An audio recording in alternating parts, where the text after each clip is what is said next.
अब आपको एक बहुत बड़ा एक मेजर डिफरेंस बताने वाला हूं। आप लोग सोचिएगा, आप लोग जज कीजिएगा कि कौन सही है और कौन गलत है। हमारी फैमिली में देवी देवताओं की पूजा अर्चना प्रार्थना इन सब का कल्चर है। इवन अब मेरे घर पे जब वो वैष्णो देवी से लाइव आरती सुबह शाम आती है तो वो भी लगाई जाती है और उसे थोड़ी सी आवाज कर कर सुना जाता है जब तक वो आरती होती है। बहुत सारे मतलब भगवानों की किताबें पढ़ना और भगवानों के बारे में जानना, इन सब की रुचि हमारे घर में रहती है। तो आप आइडिया लगा लीजिए कि मेरा घर किस तरह का, ठीक है। वहीं दूसरी तरफ एक और घर है हमारी फैमिली के अंदर, जहां पर भगवान को आ, मूर्ति ही बताया जाता है। कहा जाता है कि जो धर्म है वो सिर्फ एक बिजनेस का माध्यम है जो बीजेपी ने फैला रखा है। मोदी को सारा दिन गाली देते रहना, अच्छा पंडितों को हमेशा चोर बताना, धार्मिक चीजों का हमेशा काट करना कि ये सब तो गलत है, ये सब तो बिजनेस के तरीके, ऐसा कुछ नहीं होता। आप समझ गए उनकी विचारधारा कैसी है, ठीक है। अब आपको लग रहा होगा कि मेरा घर तो बहुत धार्मिक है और उनका घर है वो बिल्कुल अधार्मिक है, ठीक है। अब एक रियलिटी बताता हूँ हम दो परिवारों के पीछे की। मेरे घर में मेरे फैमिली ने कभी कोई तीर्थ यात्रा नहीं की।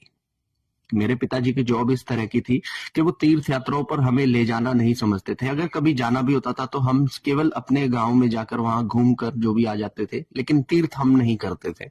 वहीं दूसरी तरफ जिस फैमिली में आज भगवान को बिल्कुल भी नहीं माना जाता है, उन्होंने कभी चार धाम की यात्रा की, कभी तिरुपति बालाजी की यात्रा की, कभी कहाँ गए कभी कहाँ गए, मतलब हर साल उनका जो टूर बनता था और वो टूर करने जाया करते थे। और मतलब मैक्सिमम भारत के सभी बड़े बड़े धार्मिक स्थलों पर वो लोग घूम चुके हैं।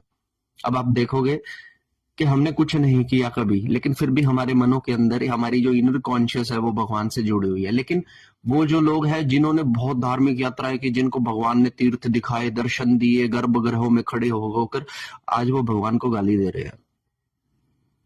तो कहते हैं कि धर्म तो पाखंड है, राम मंदिर जो बना दिया, this is a wastage of money, ये तो मोदी पैसे खा गया। आप सोच के देखिए कि क्या फायदा हुआ इतने दर्शन करने का, गर्भगृहों में जा जाकर दर्शन करने का और फिर बताने का लोगों को, कोई फायदा नहीं हुआ। तो अगर आप तीर्थ कर रहे हैं और अगर आपका इनर कॉन्शियस में हल्की सी भी डेवलपमेंट नहीं है, आपके भाव ही नहीं है, तो उस तीर्थ का आपको कोई फल नहीं मिलने वाला। दैट्स जस्ट ए टूरिंग, और कुछ भी नहीं कर रहे, आप सिर्फ घूमने फिरने जा रहे हो और वापस आ जा रहे हो। इसका 1 रुपए का भी श्रेय आप लोगों को नहीं मिल रहा। सोचकर देखिए मैंने आपको क्या बताया। हर हर महादेव।